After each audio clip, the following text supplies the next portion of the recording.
High blood pressure isn't just a number on a machine. Doctors have been classifying it as a heart disease. Nearly 1 in 2 adults in the US and 1 in 3 adults in India already have it. And many don't even know. That's millions walking around with a silent fault line inside their bodies. Here is the truth, folks. High BP doesn't only strain your heart. It weakens your kidneys, scars your blood vessels, and even shrinks your brain. So today we are diving into the new 2025 blood pressure guideline and why keeping your numbers under 130 by 80 isn't just about preventing a heart attack. It's about protecting your health span, which is the years you live strong, sharp, and independent. Now let's ground this in reality. In the US alone, 46.7% of adults have hypertension. In India, recent surveys show nearly 30% of adults have hypertension, but most aren't diagnosed until late. Globally, hypertension is the leading preventable risk factor for death, responsible for over 8.5 million deaths annually. Folks, that word matters. I mean the word preventable, because when you keep BP in range, the whole system benefits. Your heart pumps cleaner, your kidneys filter longer, and your brain stays sharper. But when pressure runs high, it's like running an engine in the red zone. Eventually, something blows. Now, here's the big update. On August 14th of 2025, the American Heart Association and the American College of Cardiology released new blood pressure guidelines. These are like updated instructions for maintaining the most important system in your body. The critical number you need to remember is this. Keep your blood pressure below 130 over 80. That's systolic, the top number under 130, and diastolic, the bottom number under 80. You cross that line and you're officially in the danger zone. And remember, even slightly above normal isn't safe anymore. That's because every beat under pressure chips away at your arteries, your kidneys, and brain cells. And these new guidelines make one thing clear. The earlier you intervene, the more years of strong life you gain. So, what's the first line of defense? Lifestyle. Yes, lifestyle. So here are 4 nuggets to fix your lifestyle. Number 1, a heart-healthy diet. You need to cut salt, eat more fruits, vegetables, and whole grains. Yes, we hear this all the time, and we 100% agree to it. But how many of us really follow this with consistency and discipline?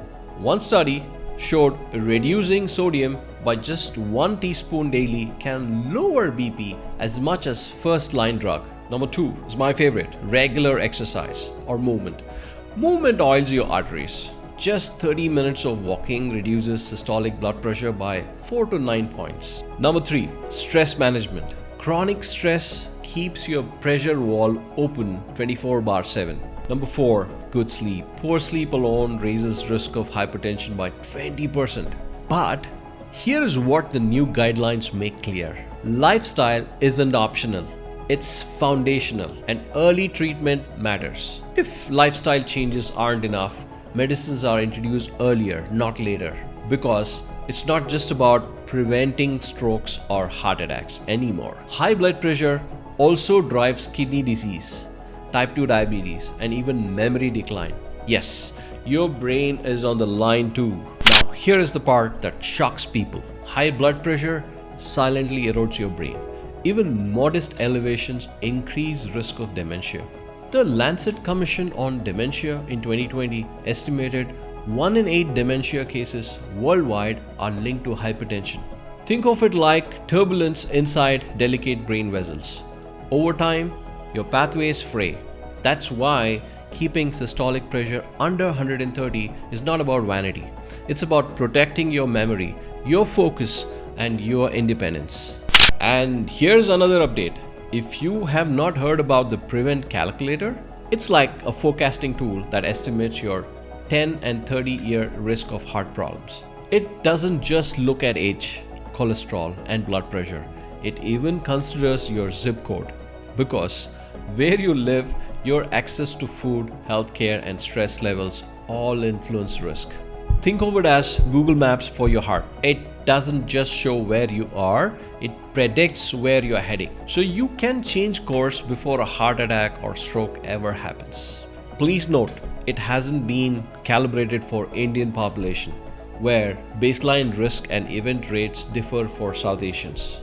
The guidelines also add more precise diagnostics. For example, a urine albumin to creatinine ratio test. This checks if your kidneys are under silent stress. In the past, it was optional. Now, it's routine for anyone with high BP.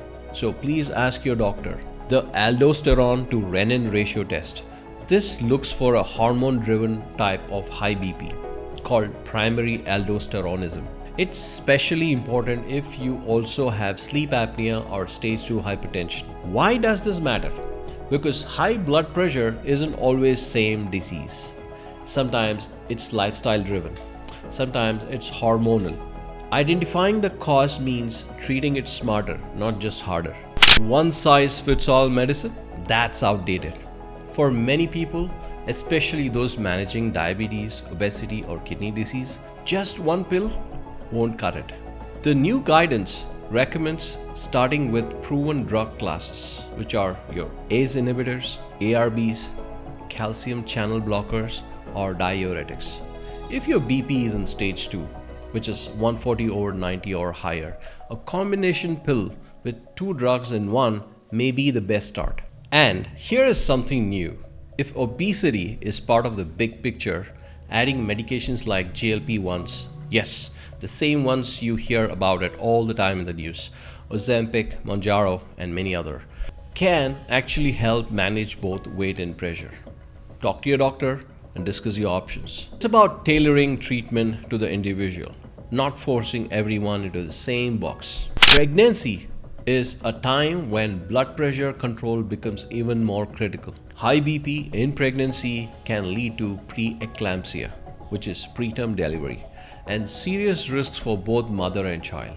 The new guidelines recommend low-dose aspirin for some women during pregnancy, tighter control aiming to keep BP under 140/90, and ongoing monitoring postpartum, because blood pressure issues don't magically disappear after delivery. So folks, here is the bottom line. High blood pressure isn't some small issue. It's a system-wide fault line running through your body, silently damaging your heart, your kidneys, and even your brain.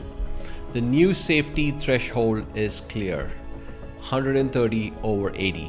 You cross it and the damage begins. And this isn't just a US problem, where nearly half of the adults already have hypertension. In India, 1 in 3 adults is affected. I see the same pattern everywhere: late diagnosis, silent damage, and a dangerous myth that it's just pressure. But here's the good news. It's preventable. Eating clean, moving daily, cutting down salt, managing your stress, and checking your numbers regularly. If lifestyle isn't enough, act early, because prevention is always cheaper, smarter, and safer than repair. Hi, I'm Raghav, your longevity engineer. My mission is simple: take complex health science and turn it into clear, actionable steps. So you all, my 40 and over friends, can build strength, vitality, and a longer life. Also, it's a paid forward time for me. See you for today, and wish you lots of joy and abundance in your lives.